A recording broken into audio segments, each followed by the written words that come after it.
Okay, now.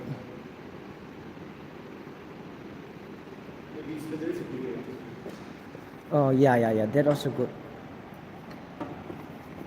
Good idea, no? Yeah, one person is coming already. One person is coming already. Yeah. I think it's Adu. Yeah, yeah. This. Okay, let me just. One person is coming.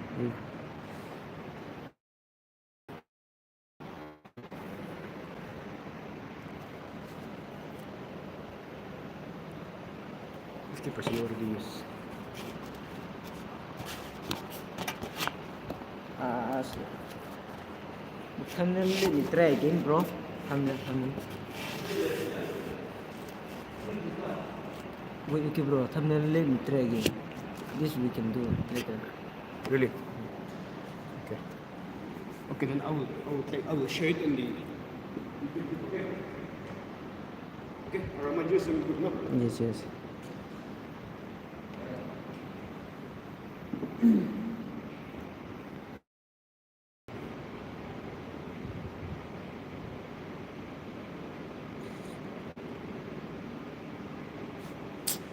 Um,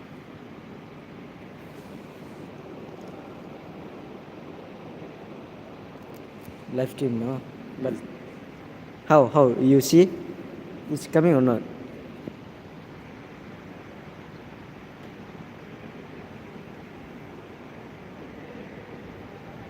This is a live stream. Okay, one person is coming, no? Who? Yeah, I think. You see? Okay, okay. Coming, no?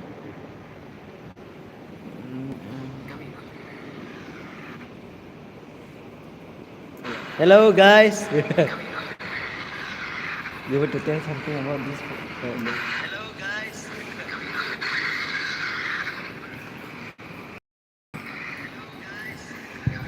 I'm photographer. Uh,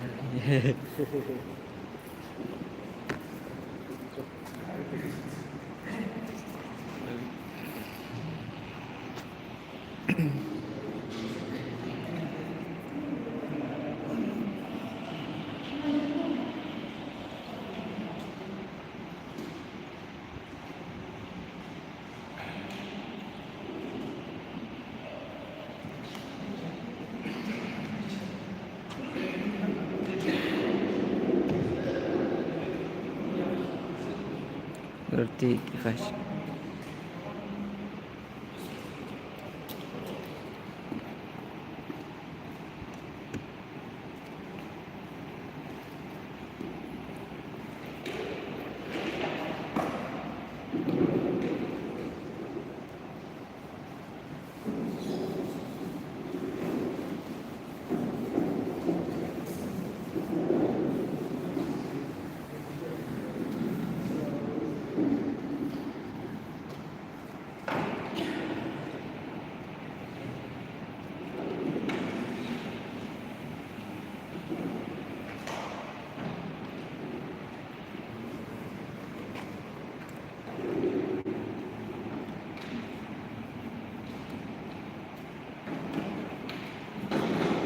Hello, check.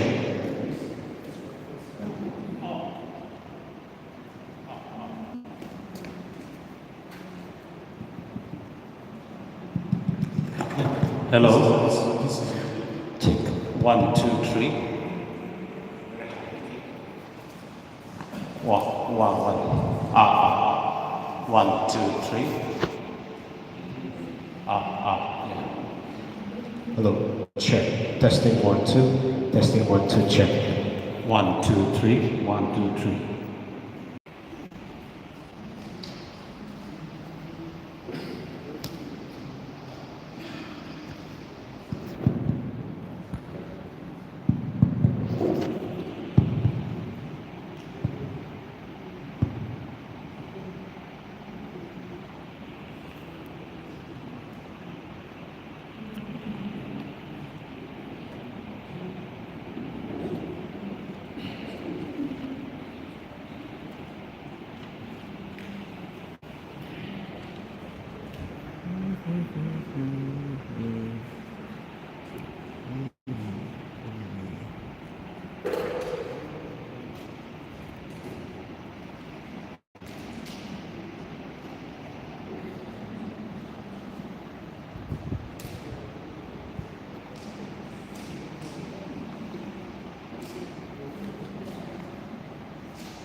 Sounds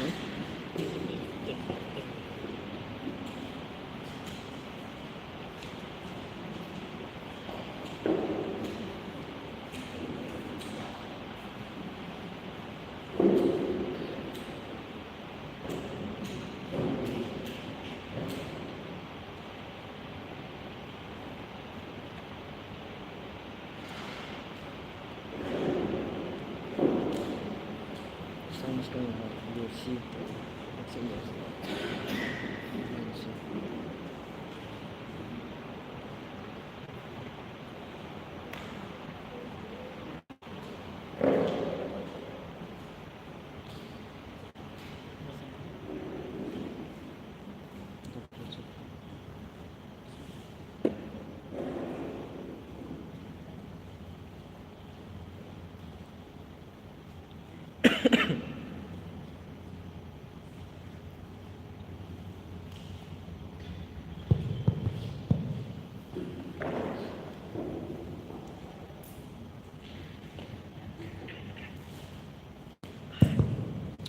Hello, check. Hello, check. Ladies and gentlemen, a very good evening. It is an immense pleasure for me to welcome you all tonight. And with respect and gratitude, welcome to our panelists, our beloved lecturers. Thank you for making your effort and coming here tonight. We all know that politics and election are not rosy. Thus, with great intent, I will be introducing the panelists. The first person seated near to me is Dr. Kenny, our very own principal. She will all welcome me with an applause. I, Assistant Professor at my GSM. And next is our very own Sir Duneki. To discuss also election. Even though election, new ministers were chosen, so we know that to choose the right leaders. Also, people have great expectation from them. So soon they are like also another service. So how can they today change this society and then people's social well-being? We also pray that God will touch their hearts and lives, so that they will, as they promised, they will keep their words and they will do the very big work you have assigned them to do. Today, as we have this special panel discussion, Lord, sharpen the minds of all the candidates to speak. Also, we will stretch out our listening ability to think over deeply the true meaning. And also in this society, how to apply all this current situation to our daily living. Giving your wisdom and special inspiration. That through this discussion and sharing, also we will broaden our minds and pupils and deep thoughts of heart. Please make this time be a very blessed and meaningful, fruitful time. In the name of Jesus we pray. Amen.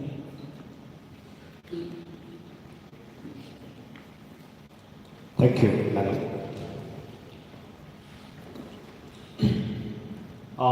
My name is Richard Dele, and I will be your moderator tonight. Our discussion is divided into two sessions. The first session is solely on politics, which we will be having for 40 minutes. In between, right after that, we will be having a short break, 5 minutes. And in the second session, we will be discussing on politics, another 40 minutes. And after that, we will be taking questions from the audience, which 20 minutes will be given. There is another good news to all the people present here. The Student Council is also providing refreshment after this program.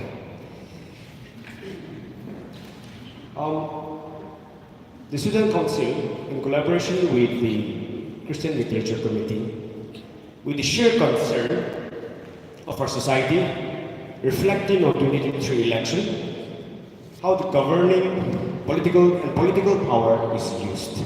Our role in this regard as individuals and as a community is the sole motive in coming up with this platform.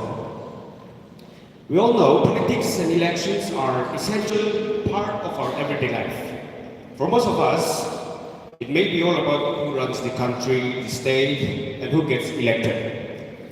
But it is also about power and influence used to shape our community and how we interact with each other every day. Perhaps we ask the questions every day.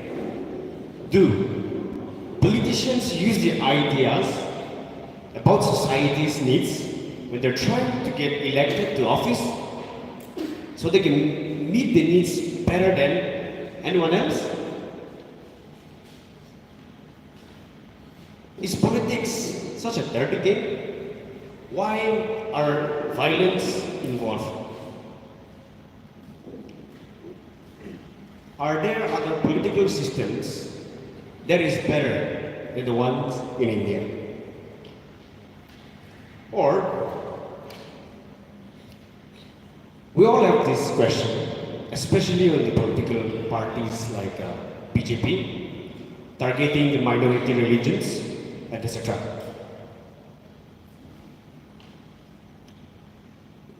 And almost every election, we see violence, people plotting to do something bad, people threatening people to vote for a certain candidate, villages making resolutions not to vote for a certain party, etc., etc. Now, what are the forms and substances in the election? Whom should we vote for? Are elections a matter of money as to who can buy greater votes? What are the ethics in voting? Such are the questions we ask every day. And so, considering our limitedness and our infancy of knowledge in this regard, I also kindly request our panel to keep it a little basic. And with that, I will ask and invite Dr. Kenny to take the first one.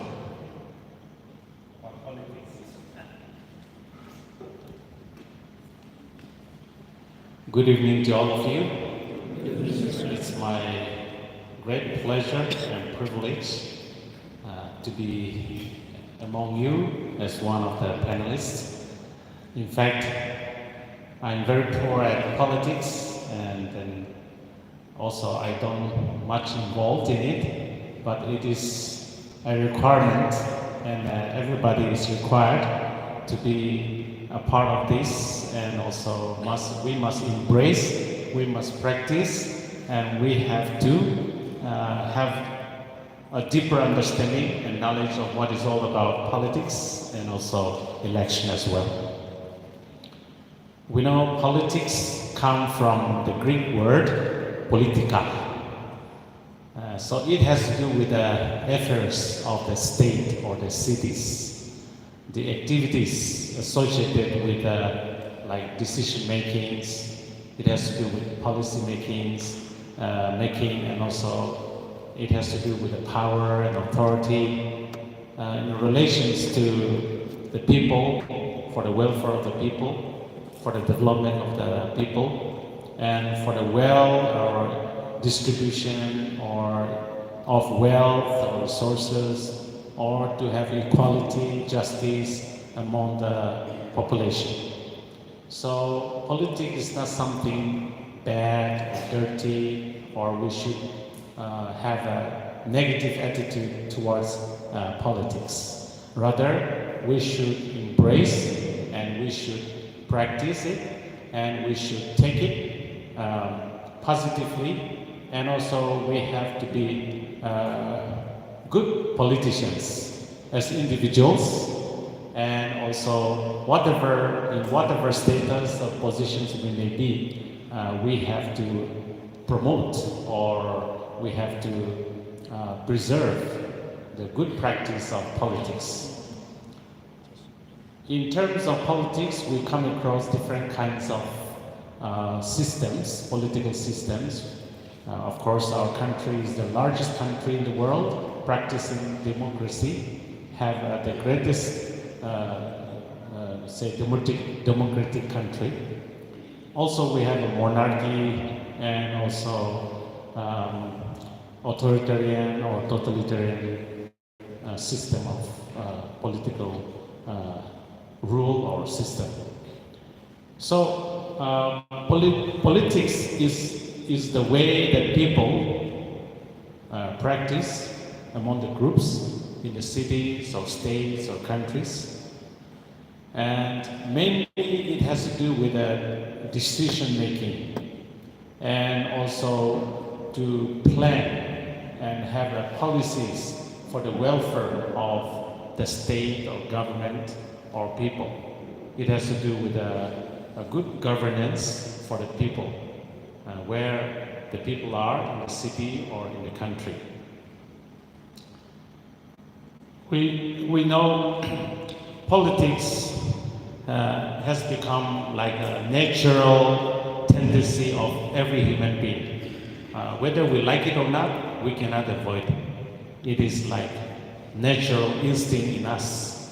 Everybody tries to determine our own position in the society, and also we also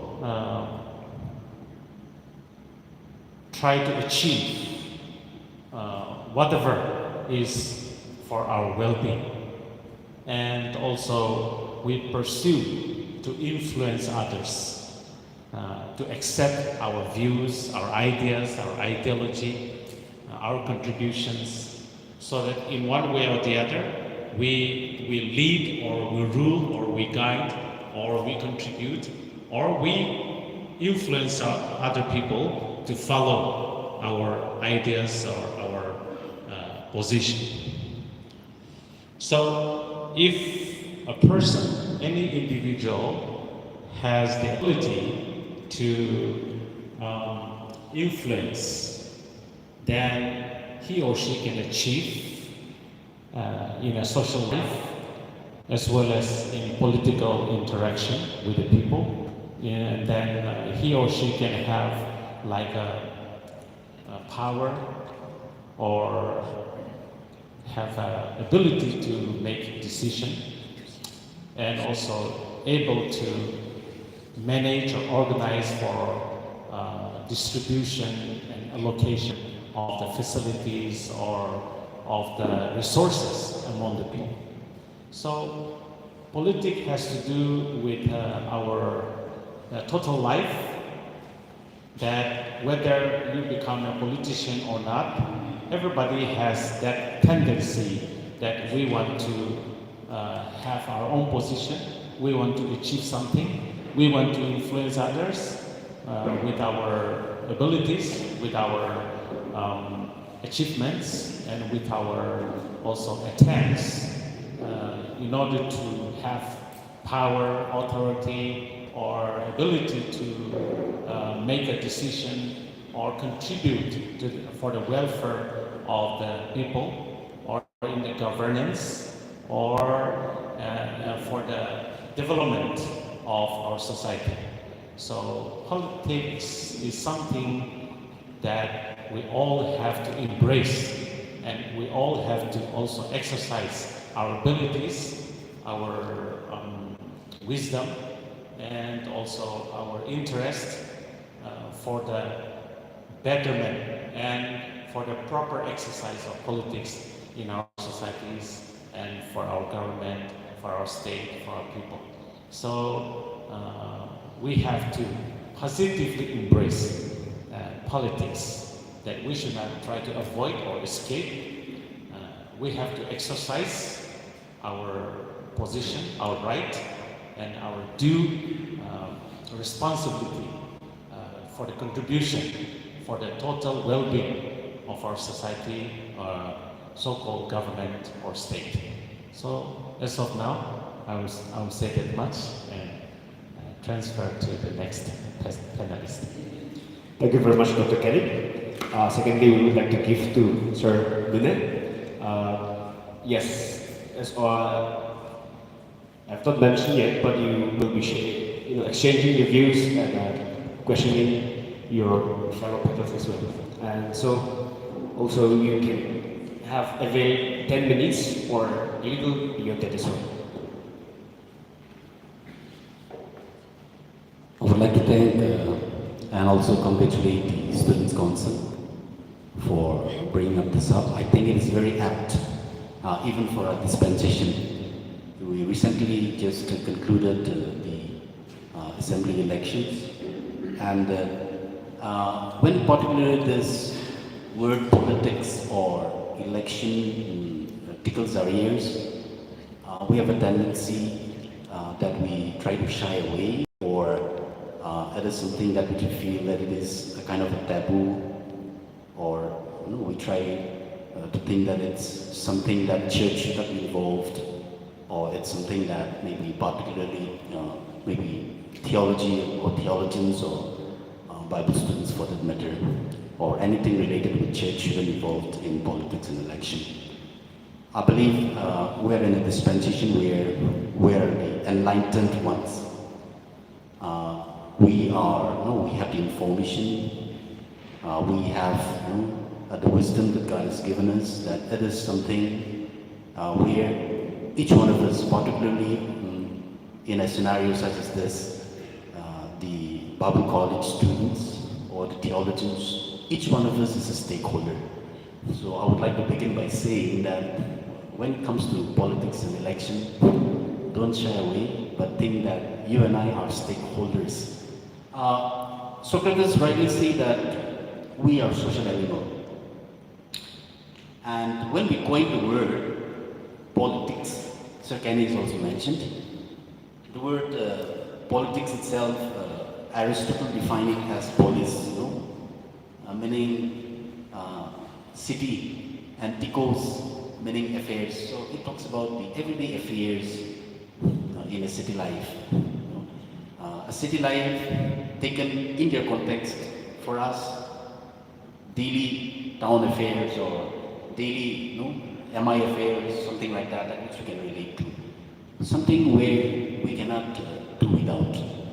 Because I believe politics is something where it also influences, shape, and mold our worldview. Not just our worldview of our perception of looking at things. No, we cannot just be somebody who can be observers or with just kind of a watchful eyes. But it is something where each one of us contributes something. Even your silence contributes something to that particular, in building that particular the political nature of that particular society, state, or nation. So what I'm trying to say here is each one of us is a stakeholder, and I believe that particularly this would enlighten us more, where we can take proactive. I'm not encouraging you to become a politician. These are man-made or cultivated or produced that has been built up. But I would like to just, talking about politics, I just wanted to give a real life experience that I met. You can find him in Google also. He's in the House of Commons. His name is Reverend Niles. He's from Sydney, Australia. He's the longest serving parliamentarian in Australia. He's 85 years old, and just imagine, he's a politician, and his name itself is a Reverend Niles. So now this time we asked him to give a talk on challenging the leaders of Nagaland through Zoom. So this was something that also enlightened us that we should be involved. Maybe perhaps not in the democratic process of in terms of this, but in terms of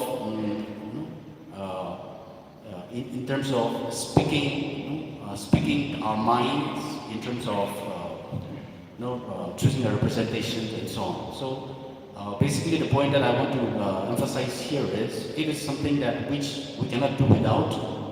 Now, when we look at politics, it has three aspects, or it has three types. One is majoritarian system. The second one is proportional. The third one is representational. And our country such as India, having the largest country known in the world as the largest democratic country, we have this kind of a representational system of politics that which we follow, and where your vote and my vote counts in determining what we want to achieve or aspire to be. And this is something which is very important, I feel, because when it comes to politics, when you look at all the manifesto or ideology of every political parties for that matter, coming close for understanding, you would be able to find that be it a national party, political party, or be it a regional party, you would find that all this politics or politicians or political parties fights on issue based. They would definitely have some religious interest in their pursuance or in their pursuance of politics. If not on religious lines, definitely it will have some social interest, where the aspiration of the people or the aspiration or the longings of the common people are must be heard and represented.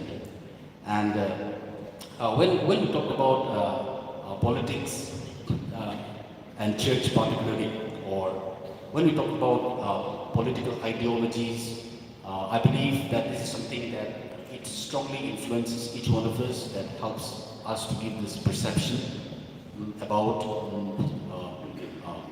what do we see ourselves. The biggest question, particularly in a scenario such as this, is should we involve? Should we participate? Should we endorse? And I believe these are the questions that comes to our mind. It is not being provoked, but our perception of our worldview itself, I have this question that crosses our mind, that me, or I as a theological student, or I as a Christian above all, should I be involved in politics? Should I myself participate in politics? Should I endorse, or in other words, encourage, when it comes to politics? And I believe that each one of us, like I said, I want to emphasize this point strongly, that each one of us is a stakeholder.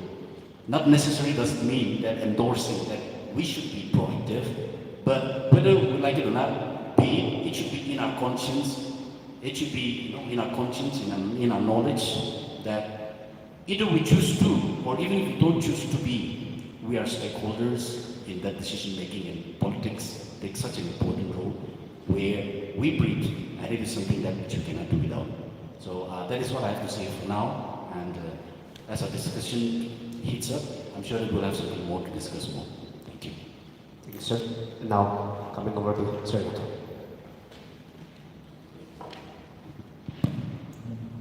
Hello. I'm uberly excited about what's happening here, and I've been looking forward to this kind of engagement. I believe we are dealing on politics and election later on. Yeah. Okay, so I'm going to dwell specifically on politics. I will not repeat whatever has been said, but I would like to make this very clear. The extent of our engagement with politics will depend on how we understand politics.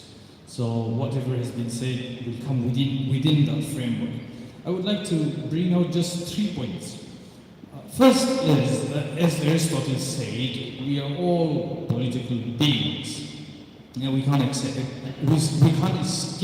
from that, because that's the fundamental order. But the question is this: what is politics to Christianity? That is the first question we would like to try to understand. Some questions are there to understand, some questions are there to give an answer to, because some questions are there, and they also function as the answer. Now, we go back to Bonhoeffer, Augustine, his treatment on the city of God, city of earthly city, etc. But Bonhoeffer, one of the main characters that we know about, say the world as the political realm of Jesus Christ.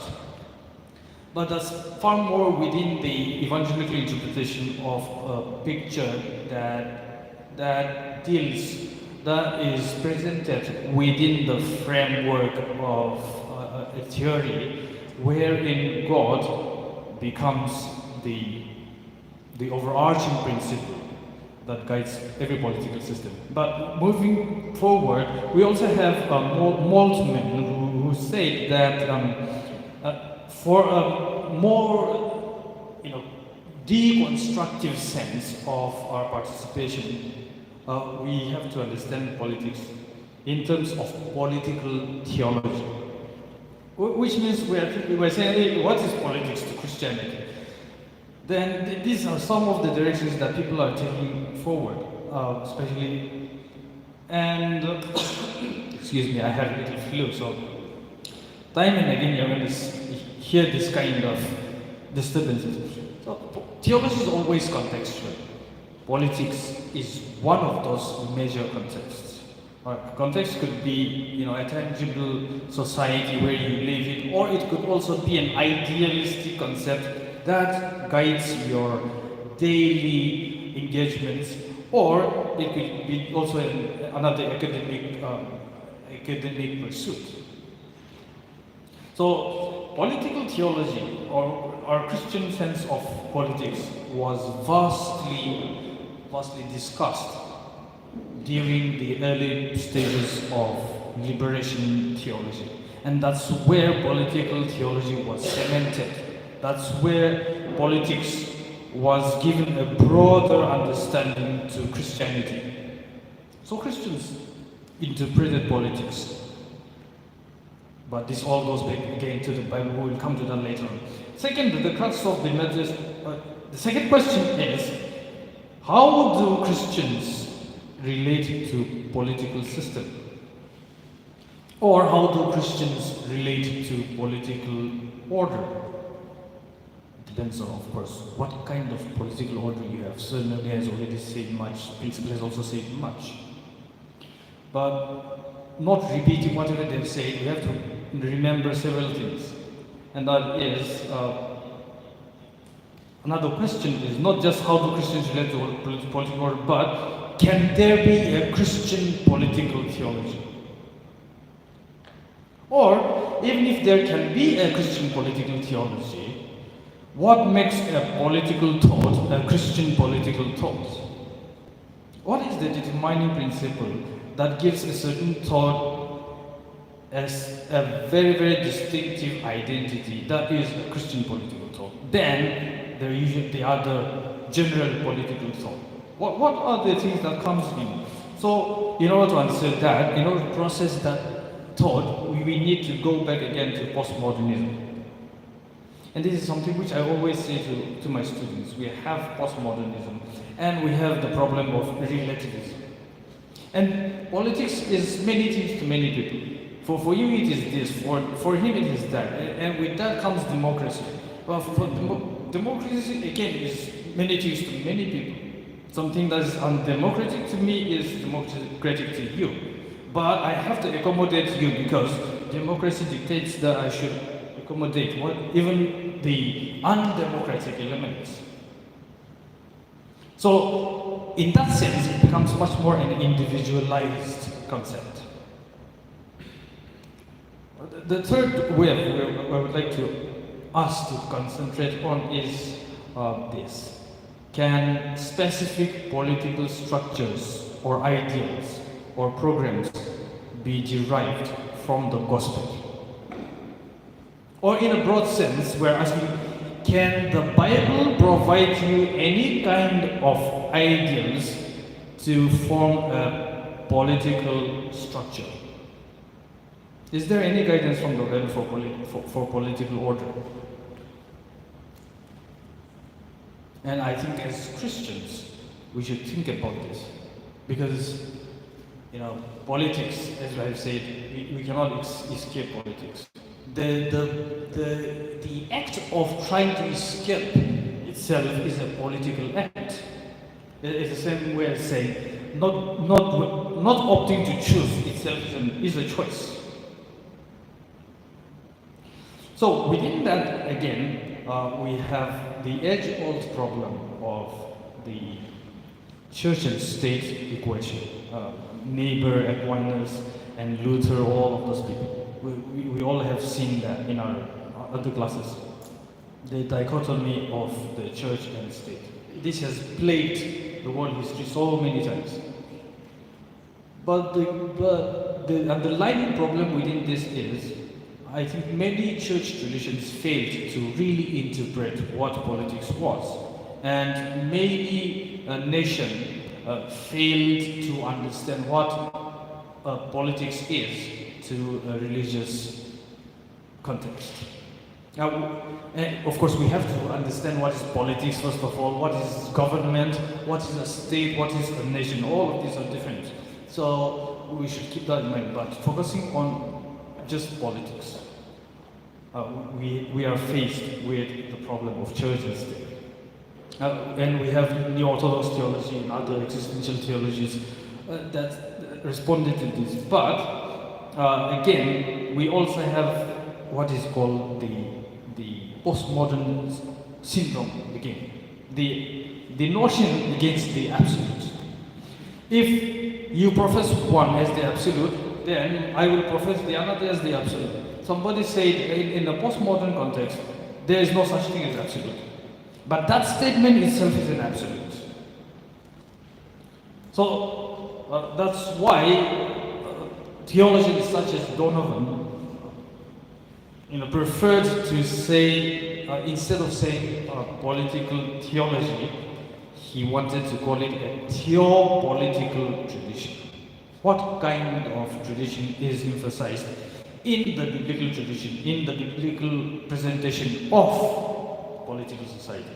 I think I'm going too long. So we have to, these three main points we should really consider. Biblically, we all know that Paul was a political agent. He look at his missionary journeys. He established churches in towns and cities. That's a political act. Look at Jesus Christ. He went to cities, he went to towns, he went to regions, preaching en masse. Right? Not having a dialogue to one person or three persons, reaching to many people. It was a general activity, it was a political activity. It wasn't even what was happening in structure. So we have to keep that in mind since we're pressed in time. Let me just finish this by pointing out the problems of the relativism, as we have said, whether in Christianity, whether we can have or whether we can teach about absolutes. If we don't believe in absolutes, there's no point in believing Jesus Christ is the Lord and Savior over everything.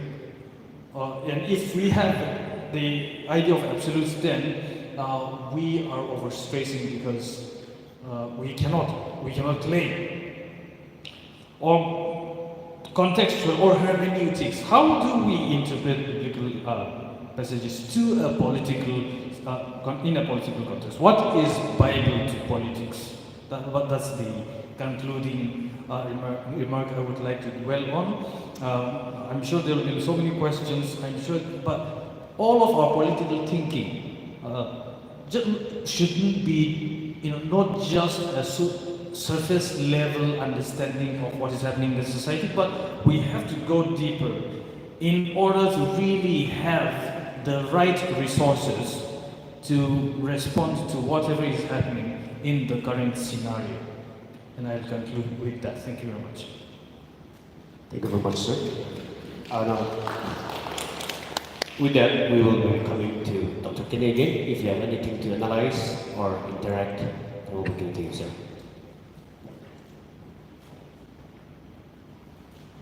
Well, much has been said, so we are more on practical side and present context. So maybe a few years ago, most of our parents or older ones, they will somehow discourage us not to participate in politics because you are a Bible student or you are church workers. So there had been kind of a negativity in relation to politics. But as we come into a better understanding of what is politics and what politics has done in the history, and how even in the Bible, as Sir Renato said, even Jesus or Paul or great theologians or great scholars, biblical scholars, they were not against politics. Of course, as a human being, there had been a division between state and church. But it doesn't mean that we are to keep away from participation or contribution or for the upliftment of excellent politics and governance of the state. Because whether you like it or not, as Sir Nune said, we are all stakeholders of our community, of our state, of our government, of our church. So we are part and parcel of politics. So with good conscience and depending on the authority, the absolute authority of God, sovereignty of God, and based on the biblical principles, we are rather to be involved and also promote and propagate the politics where we can help for a constructive politics that will contribute for the welfare, for the well-being, and for the holistic development. So when we say politics has to do with the state, with the power, with the decision-making, with the policy-making, with the things of like division and allocation of resources and wealth for the members or individuals in a community, in a state, in a government, in a city. So politics has to do with all those activities. So we cannot get away or we cannot go against the affairs of the state where politics is involved.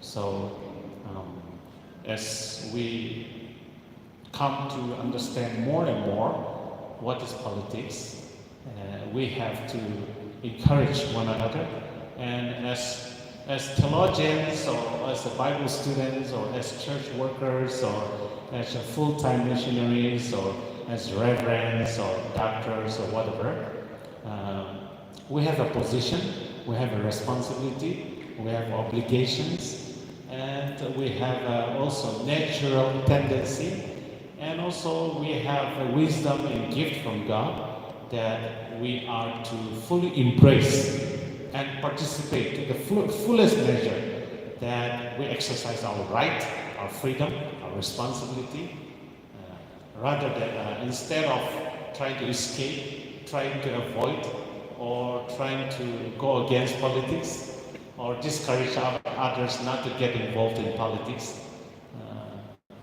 If we do in that way, we will be, on the other side, not helping or promoting or not contributing to the politics or for the betterment of the society.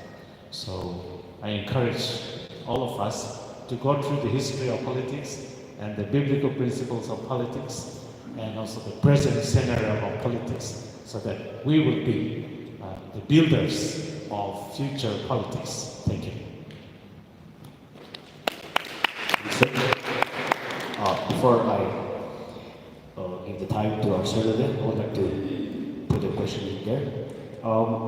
You said that you are not encouraging us to be politicians. Sir, why is that? Why can't I be a politician?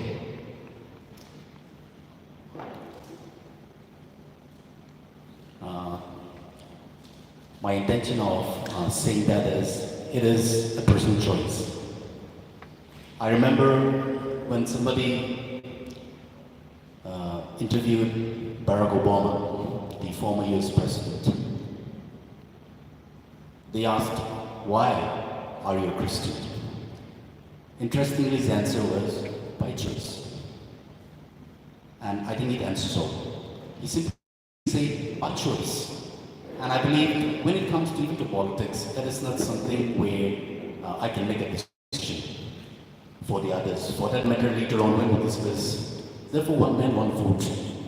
And I believe it talks about birthright, talks about the adult franchising of making the right choice of your political will and of your political thinking of whom we feel. So when I say my intention is not to encourage or discourage, but it should come from a political will that I can be a proactive role, or either I choose to remain silent, which is a choice itself. Thank you very much, sir. And a question to Sir Nato. Sir, you said about relativism and postmodernism. And what is right for me may not be right for you, as in relativism. What is democracy for me may not be great democracy for you, as in relativism. Is that correct? In relativism, you're talking about relativism. What is democratic for me may not be democratic for you. Is that what you meant? If that is the case, if India is the largest democratic country in the world, what is the general, distinction that people see India as the largest democratic country in the world?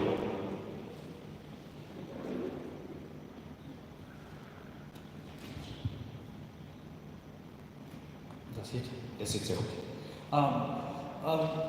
I think we have to understand that I have saved this section for the next session, but democracy allows voice of dissent.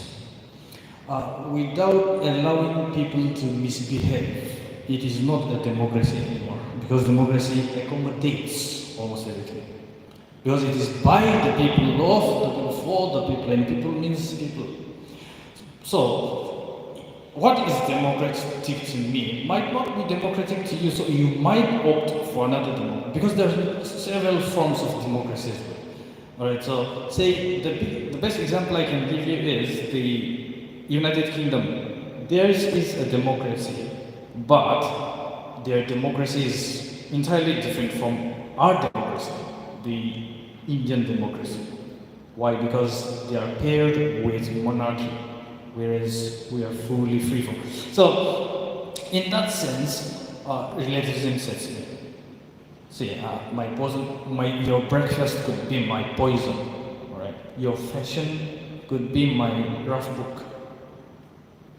So, even that does not mean that we exist in a situation where everything contrasts with the rest of everything else. But it's not like that. It's, in a sense, to every action there is equal and opposite reaction. And the conglomeration of everything makes the discussion or the idea whole. Which is why we have to admit such kind of thought as well as such kind of discourses. I think I spoke too much. Alright, thank you. Alright, 5 minutes. Sir Lune and Sir Nato, if you have anything to remark, 5 minutes and then we will be having a break. No?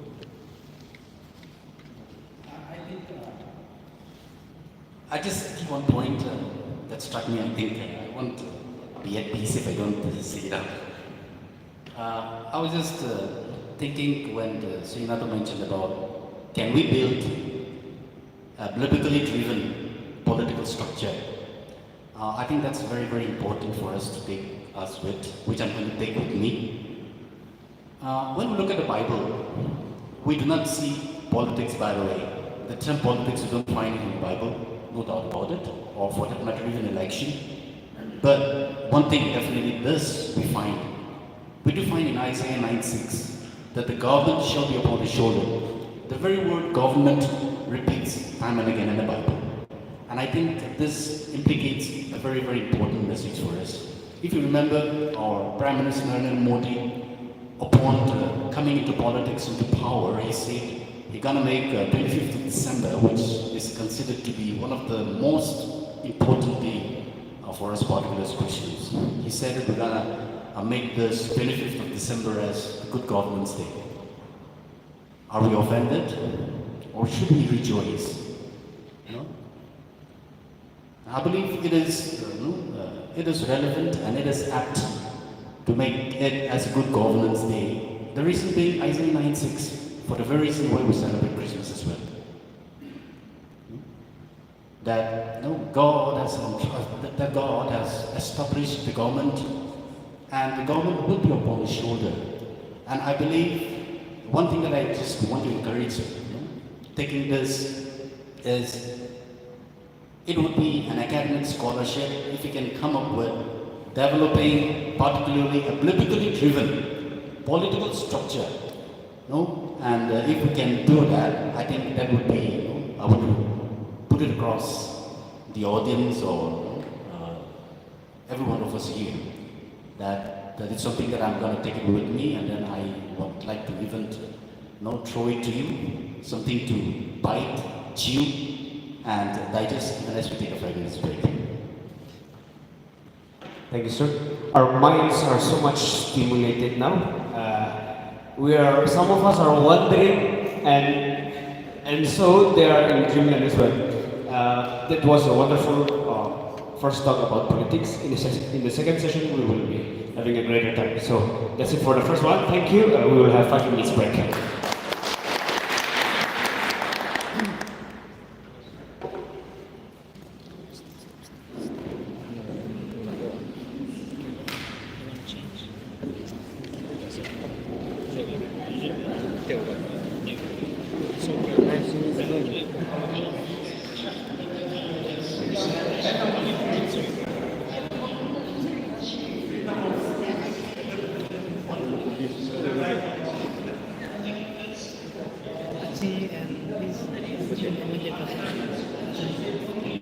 Audience can participate later.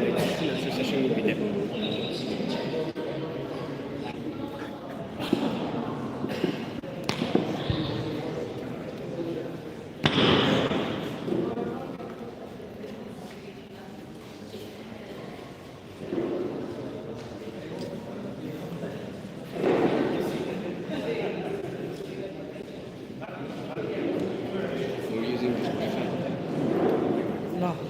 No SIM card, we use phone.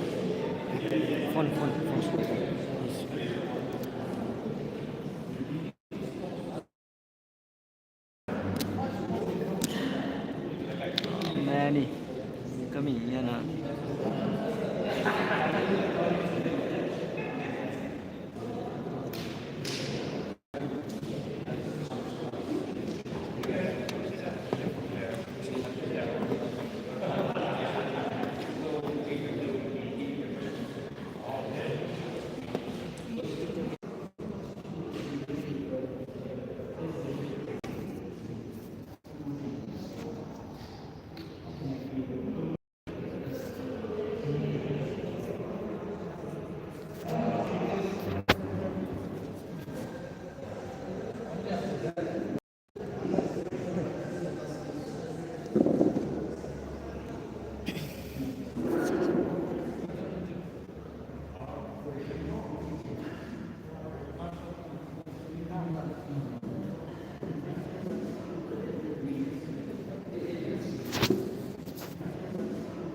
You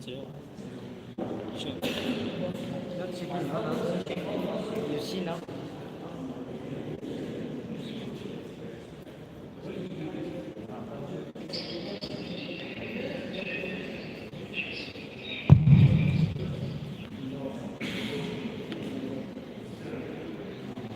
Hello, hello, hello, check, hello, check.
Yeah, just play guitar.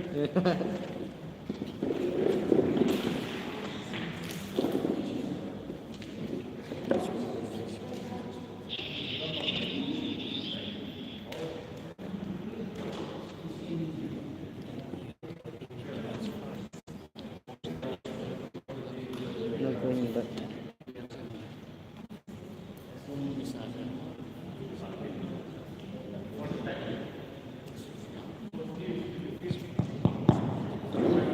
Hello, check, hello, check.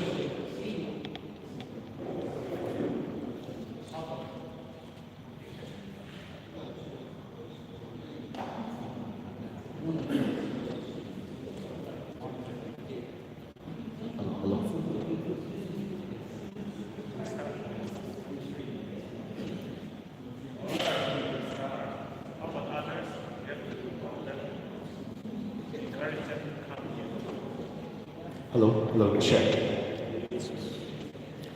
I request all the students to come and take a seat as the second session is about to start. All the students are requested to come and have a seat.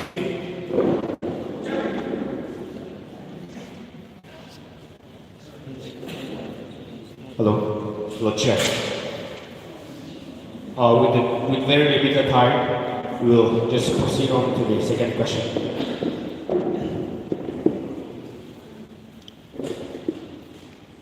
So, the second session is again dedicated to election and again discuss it analytically and also descriptively, exchange views and questions as well. So, without further ado, me saying less, I will just give the first one to Sir Rene, followed by Dr. Kenny, and then Sir Nato. Sir, please.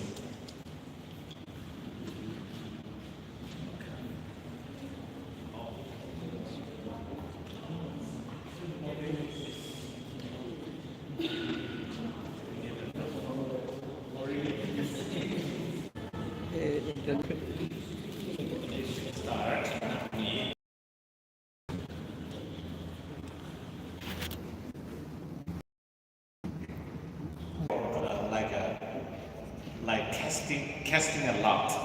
I think that's biblical, like in the New Testament, right? To choose for the replacement of Judas Iscariot, there was casting a lot. So that would be less expensive and more partiality, no expenditure. If we do that, of course, in one way, it would not involve much expenses or efforts or no need campaigning or nothing. But as we said, politics is something that we are all being involved. We have to participate. We have to exercise our right. We have to give our consent. We have to give our will as well. And we have to show our agreement. We have to show our power and authority as individuals that I am also responsible, I have a share, and I am also involved, and I am part of it, and it belongs to me. So, as individuals, we all have a stake of it. So, to prove and to show and to that kind of consent, we are exercising voting. So it's a mechanism. Voting is election is a mechanism. It's a process where you and I exercise our right, and also it is an opportunity. It's not a burden. It's not even an obligation, but it's a responsibility and privilege and opportunity that you are exercising, and you are in one way advancing, promoting, as I said, democracy, to advance democratization and encourage political liberalization.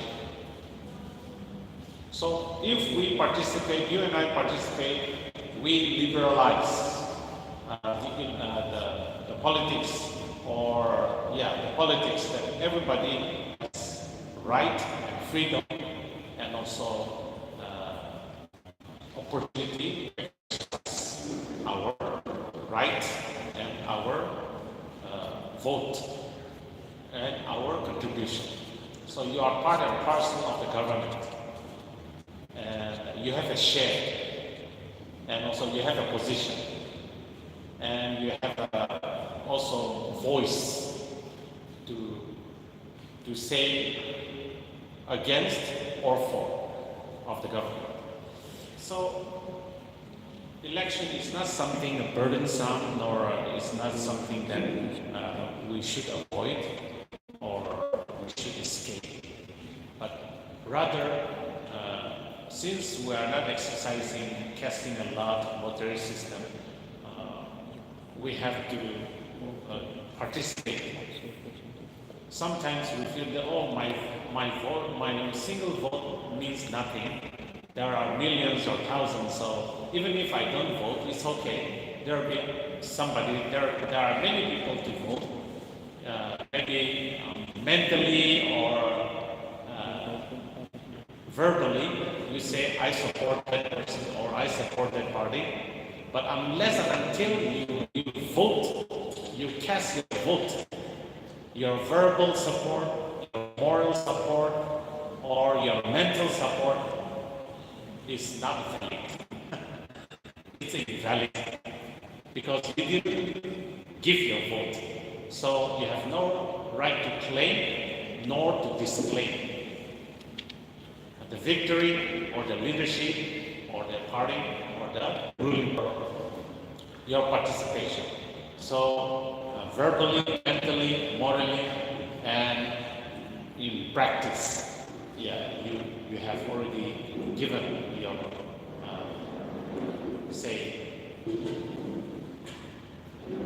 your share or part in the process of choosing an individuals to be the leader or to be the representative of our government or of our community or of our state or of our country. So election is to elect, or in other words, election is something that you make a decision. You make a decision and you give your consent that with your wisdom and with your right conscience, you are selecting or electing a particular individual or party to be the representative of your community or my community in the parliament or in the assembly or in the government. So election is not something burdensome, or it should not be something that you and I should not do. You have no share, you have no right, you have no voice in the government. That's all. Thank you. Thank you so much, sir. And over to Chairman and followed by On the topic election, I would like to start with this question. Can we have a clean election, particularly in Nagaland? I want to put this question to the gathering. Can we have a clean election? If yes, how? If no, why not?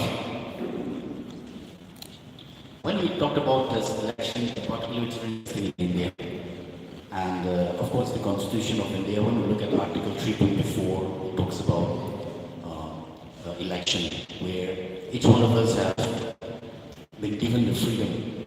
Those attaining the, call it as adult franchise, earlier it was 21 years, now relaxed to 18 years. So every individual attaining the age of 18 and above has the freedom to vote. And if you remember, we have the representation that we choose. And when we look at the election process in India, particularly, it is multi-level, and we can see 5 different types of election that has been, seen, or 5 types of election that is conducted in India. The first 3 do not involve. There is an electoral college that is it, the remaining 2. The remaining 2 out of 5, it is we whom we represent or whom we choose. One is particular state assembly election,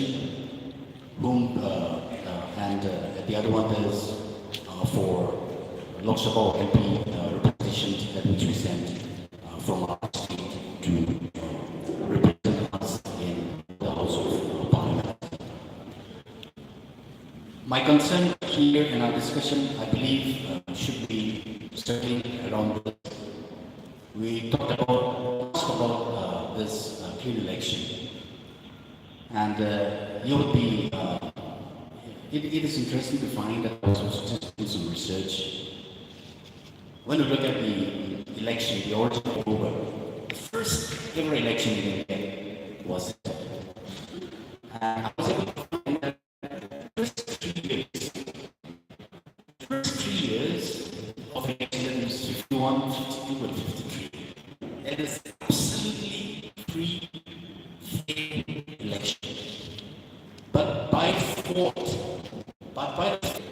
and every election that we come across, every political 2018, so election solution. This toward an excellent state, the election process, and we're also evolving in terms of participating, even in our choices. One good thing that which we're able to find, particularly in this recent election, is we can see a lot of young people coming in. We can see a lot of educated ones, intellectuals coming in. And not only that, we have also created history by to being elected as the first woman representative in the assemblies for the very first time, particularly creating history in this 14th assembly election that I've held. One thing that I want us to just choose, is it possible to have an election that is free and fair? Is it possible to people to have this mandate or to have this slogan of this clean election? And if so, if yes, how do we plan to achieve it? If no, I want us to have that question of why not? Why it's not possible? So with that, through this as a teacher, our topic of election, as we pursue towards it, I believe that this be also something that you would take with us, that among the Baptist Association, which has been, can we endorse, can we be a part? If yes, how do we plan to achieve it? And if our answer is no, it should be why not? Why can't we? With that, I'll hand over to the next time. Thank you, sir. This is I think, the crux of our discussion was to ponder. And in order to guide our thinking process, to really understand what is free and fair election, I want to take us back a little bit. But election is known in another word, which is far more than the word election. The word election concentrates on the candidate who is contesting for a particular position. But the much more significant is the other way around. Election is about participation. And participation is the core ideology of democracy. So when we say electioneering system, it's just about participation. But participation in politics, participation in election, that is the crux of the matter here. So Noni has pointed out free and fair. How do we do that? By participation. How do we participate in an election? Or I think the more organic question would be, how do we participate in a political system? And as I've already said, democracy allows a little bit of, not a little bit, democracy allows dissent. It also allows, it's also in one sense permissive, but it also calls, the biggest weakness for democracy is it calls for people who already have a certain knowledge about democracy. Because you are given the choice to process in your head and make an informed decision about who you want to vote for. And you have your reasons. People buy your votes. These days people buy votes. But in actual sense, you should. It is still participation happens on the basis of. But on the, that's the. But nobody, hardly people, few people only get to question this. Is that democratic? But I never say take any money. I'm voting for the other candidate. That's, as the leader, is also my leader. With the out here, the most difficult question, I think, and the question again boils down to one very important category called citizenship.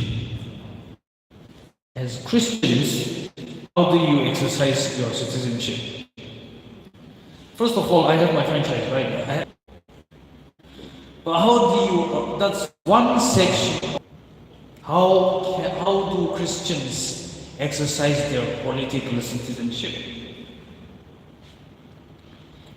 And there's always the tussle between the personal and the communal within this one. If you come from a biblical point of view, a lot of personal values comes in your decision making, but when it comes to your community yourself, one vote for one person, it should also be called individual.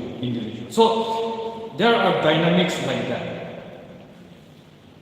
Charles Matthews, who is I think one of the most prolific, very much as I know, he talks about inhabiting the world. To inhabit the world, because we are not away from the world. We live in this world. Therefore, he suggests three virtues, which we all theological virtues. That Christian participation and citizenship should be guided by faith, hope, and love. It sounds very simple, but those are value-loaded terms. What is faith? What is hope? Then again, we have to question, does Christian principle, is there any Christian principle in the principles of democracy that our government share to us?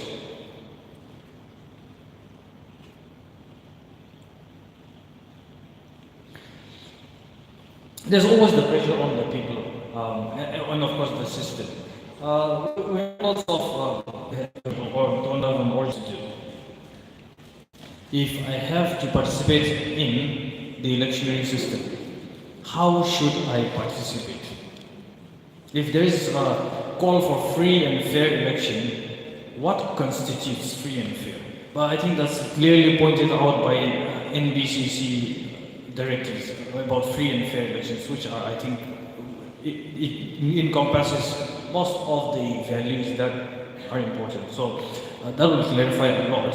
But from a practical point of view, as a Christian, how should you do what you ought to do? So if you ought to have a free and fair election, personally, individually, how do you do that? So our recognition, there is also the ingredient that is much more difficult to process, called authority. Who holds more authority, the Bible or your political leader? The moment people enter into the church, they become saints.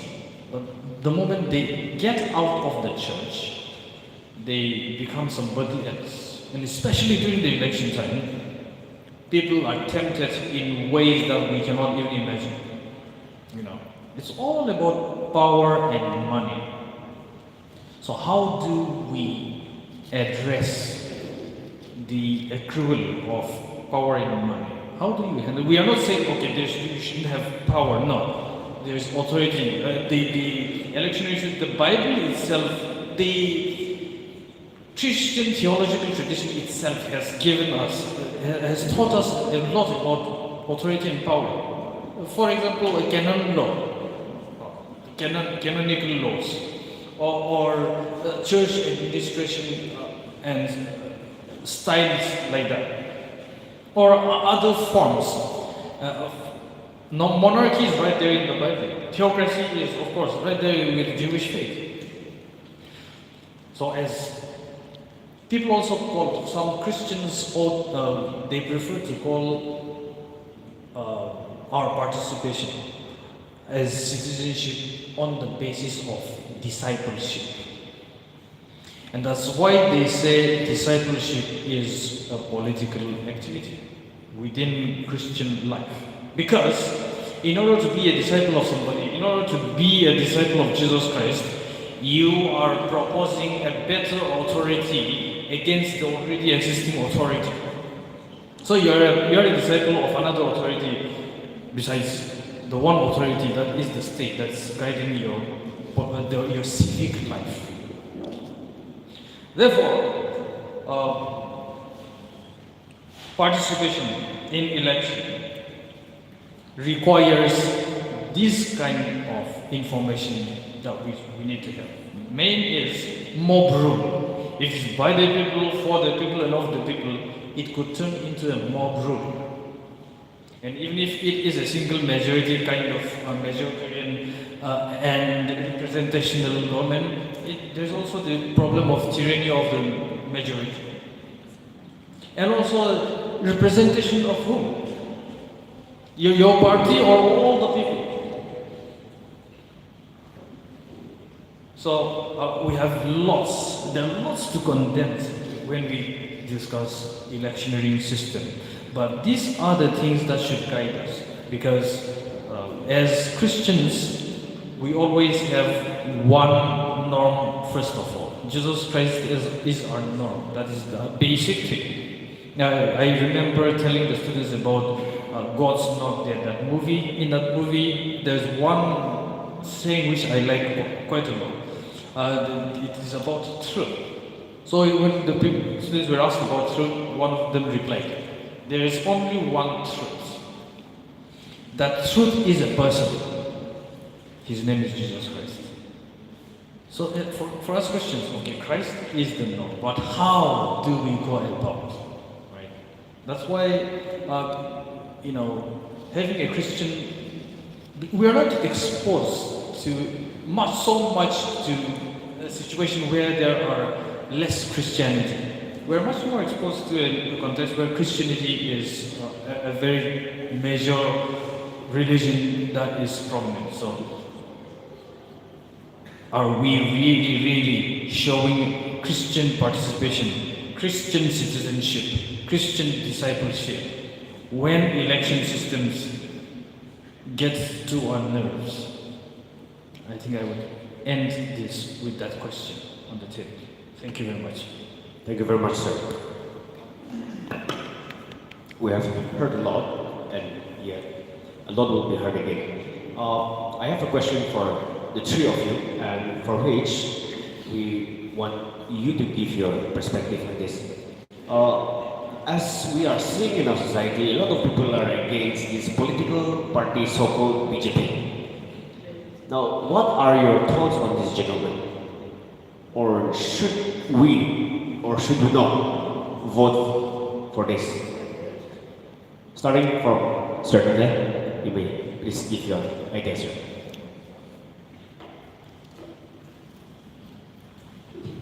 I think that's a very dicey question. This is my opinion. Like I said, when we look at any political party have a clear manifesto, and accordingly, that's how the ideology is based, and that's how the elections are being fought, particularly either on religious interest or some social interest. So coming back to the question, I believe that what is important is we need to have a thorough understanding about whom are we voting for. It starts from there, and the rest, it just assimilates to the next level.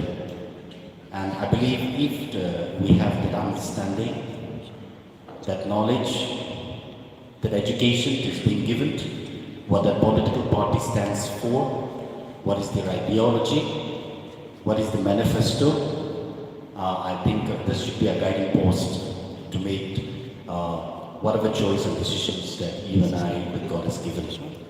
And I believe that we would truly honor and appreciate this one vote, that one valuable vote that each have. You see, I'm sure that each one of us carry, those who have attained the age of 18, this is called an indelible mark. And it is casted in a secret ballot. It is not an open ballot. So what we give our mandate on a secret ballot should be sacred.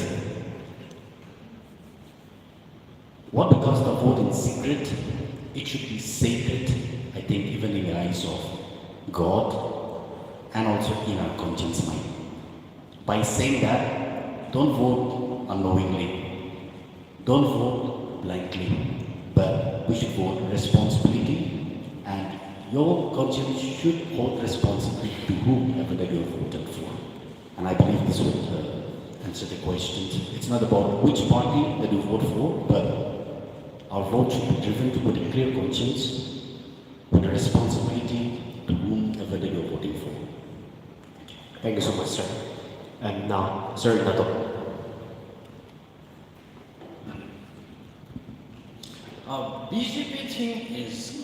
very, very crucial. Sudhune has already made it quite clear to you. We are not simply just talking about BJP. We are talking about the entire Sangh Parivar. The RSS, BJP, VHP, and the Bajrang Dal. So we are talking about the entire family. One bolsters the idea of the other. So they all exist as one big family, which is why it's a Parivar. I said this once in one of the church meetings. Say, if you are already a BJP, you have to really know your religious lines, because BJP operates within the framework. It's a Christian, whether it is okay for a Christian to do that. From health perspective, absolutely okay. From electioneering perspective, absolutely okay. You have to vote for whomever you choose, you want to vote for. But from another dimension, as Christians, if you're holding Jesus Christ as the norm for all of your life, and your engagement in politics is determined by the virtues of the Bible, such as faith, hope, and love, then you would also expect that the other will tell you the same thing, that their religious ideas will guide them to vote for their religious interests. And therefore, in a country like India, unless there is a relationship between these two extremely opposing factors, it is very difficult to really work out